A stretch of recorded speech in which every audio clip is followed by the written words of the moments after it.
सियावर रामचंद्र की, पवन सुत हनुमान की, सियावर रामचंद्र की। बोलिए मौनी महाराज जी की, मौनी महाराज जी की, मौनी महाराज जी की। बोलिए स्वामी कृष्ण प्रकाश जी महाराज की, बोलिए द्वारिकाधीश की, देश के संतों की, भगत जनों की। भगवान राम जी का वनवास का वर्णन करते हुए गंगा नदी के किनारे तक पहुंचे थे और किस प्रकार भगवान राम जिनको आदेश हो गया, भगवान राम जी को ऐलान हो गया अवधपुरी में कि कल सूरज की पहली किरण निकलते ही अवध के राजा राम होंगे, लेकिन रात को होनी अनहोनी में बदल गई और ये ऐलान करना पड़ा कि भगवान राम जी को नहीं, भरत को राजपाट मिलेगा और राम जी को तो वनवास जाना पड़ा। तुलसीदास जी ने कहा, जब ये समाचार लेके भगवान राम अपनी मां के पास गए, मां मंदिर में पूजा कर रही थी, अब मां को, कौशल्या माता को कौन सुनाएगा? तो भगवान राम स्वयं अपने माता के पास गए, अपनी मां के चरणों को प्रणाम किया और भगवान राम जी की माता जी, माता कौशल्या जी ने कहा, हे राम, कल तू राजा बन जाएगा और कल तेरे कंधों पर बहुत बड़ी जिम्मेवारी हो जाएगी। तो भगवान राम माता जी को कहते हैं, माता, मेरे को राजा से भी बड़ी जिम्मेवारी, देश और धर्म की सेवा, धर्म की रक्षा, पापियों के अंत का जिम्मा मेरे कंधों पर आया है। अब मैं अवध का राजा नहीं, अब मुझे अवध छोड़ के वन जाना।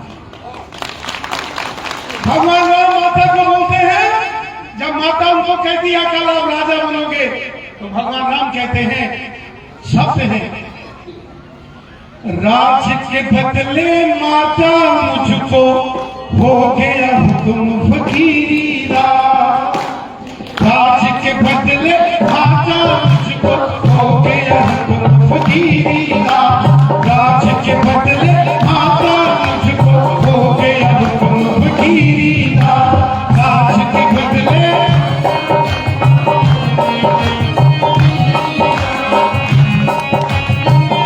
भरत को राज पिता ने दिया, भरत को राज पिता, मुझे हुक्म बन जाने का, मुझे हुक्म बन जाने का, हुक्म नहीं अब रहा मुझे इस घर का खाना खाने का, हुक्म नहीं अब रहा मुझे इस घर का खाना खाने का, राज के बदले माता मुझको हो गया हुक्म फकीरी राज। भगवान राम कहते हैं, होनी अनहोनी में बदल गई, कल राजपाट मिलना था लेकिन वनवास हो गया, क्योंकि वो धर्म नीति, राष्ट्र नीति, देश के लिए वनवास गए, धर्म की रक्षा के लिए गए, क्योंकि रावण जैसा आताताई राक्षसी प्रवृत्ति के लोग धर्म के ऊपर कुठाराघात कर रहे थे, साधु सन्यासियों की हत्या कर रहे थे।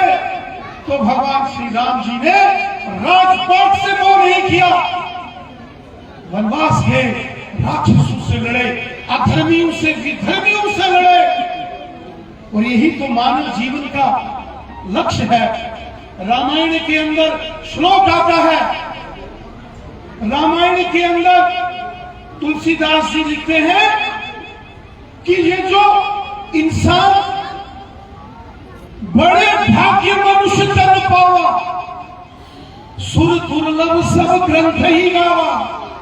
बड़े सौभाग्य की बात है कि 84 लाख जोनियों में इंसान का, मानव का जीवन आता है, और यही मानव का जीवन है। अगर अच्छे काम करेंगे, धर्म के काम करेंगे, राष्ट्र के काम करेंगे तो मोक्ष प्राप्ति होगी, और 84 लाख योनियों के उस चक्कर से ये आत्मा मुक्त हो जाता है। आप पूजिए मौनी महाराज जी कथा बता रहे थे, आदमी की सोच पवित्र होनी चाहिए, विचार पवित्र होना चाहिए, आदमी का व्यवहार पवित्र होना चाहिए, वरना रावण भी तो भगवान शंकर की पूजा करते थे, लेकिन अहंकारी थे, क्रोधी थे, लोभ मोह अहंकार में डूबे थे, और इतने प्रतापी, इतने बलशाली होने के बावजूद रावण का अंत ऐसा हुआ। तुलसीदास जी लिखते हैं रामायण के अंदर 1 लाख पूत 1.25 लाख नाती, रावण घर न दिया न बाती। कहते हैं रावण के खानदान में रिश्तेदारी में 1 लाख नाती थे, 1 लाख पूत, 1 लाख उसके पूत, 1.25 लाख नाती। लेकिन जब रावण का अंत हुआ तो कोई दिया बाती करने वाला, वो अंत समय जब प्राण निकलते हैं तो दिया बाती करते हैं ना, रावण को दिया बाती दिखाने वाला कोई नहीं था। ये धर्म का सार है, ये धर्म का ज्ञान है, जो धर्म का ज्ञान साधु संतों ने हमें सिखाया है। और अच्छा विचार लेके धर्म मर्यादाओं का पालन करते हुए उस ईश्वर का ध्यान करना, राम नाम का संकीर्तन करना। बड़े भाग्य मनुष्य तन पावा, सुर दुर्लभ सब ग्रंथ ही गावा। ये मानव का जीवन, इंसान की जिंदगी कब समाप्त हो जाएगी कोई मालूम नहीं है। जो समय गुजरे अच्छे काम, अच्छी सोच को लेकर करें, ईश्वर का ध्यान करें, ईश्वर को अपने आप को समर्पित भाव से करें। यहाँ राजा राम जी की कथा हो रही थी। स्वामी जी महाराज जी ने कुंभ के मेले के अंदर हमने देखा, इस बार लगभग 70 करोड़ देशवासियों ने देश और विदेश से कुंभ की नगरी में स्नान किए। पूज्य स्वामी जी महाराज जी के आशीर्वाद से यहाँ से भी हजारों लाखों लोगों ने कुंभ के स्नान किए, काशी के दर्शन किए, काशी विश्वनाथ के दर्शन किए और फिर अयोध्या में अवधपुरी में भगवान राम लला के दर्शन किए, जो 529 वर्षों तक एक टेंट में विराजमान थे। और आज भव्य श्री राम जी का मंदिर बन के तैयार हुआ। भारत की सनातन परंपराएं मजबूत हो रही है।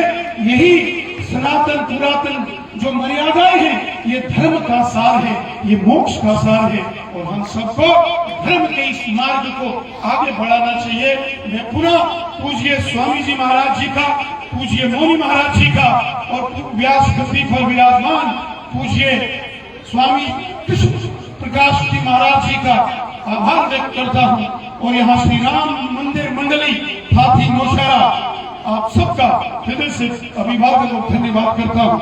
जो भव्य आयोजन यहाँ रामायण का महायज्ञ का आपने किया है, मैं तो कहता हूँ ये भी एक कुंभ का मेला है। कुंभ के मेले के जैसा सुख होगा इस कथा में, और यहाँ श्री राम जी के द्वारे सबने प्राप्त किया है।